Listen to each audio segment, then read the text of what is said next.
কাদম কি কাদম কি ভাত খাবে? কাদম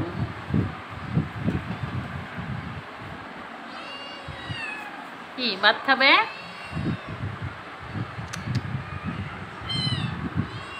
কি মাছ ভাত খাবে?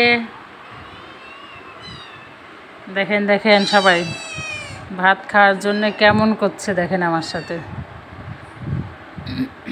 কি এই যে ভাত, গরম ভাত তোমাদের, ওয়েট, এই যে তোমাদের গরম ভাত। গরম ভাতটা একটু থামো, ঠান্ডা হোক। হ্যাঁ এই যে ভাত গরম, অনেক গরম। এই যে ধোঁয়া বেরোচ্ছে, দেখছো? দেখেন সবাই ভাত খাবে, কি দেখেন বসে আছে। কি গো আমার কাদুম্বতী, এই যে আমার কাদুম্বতী গো।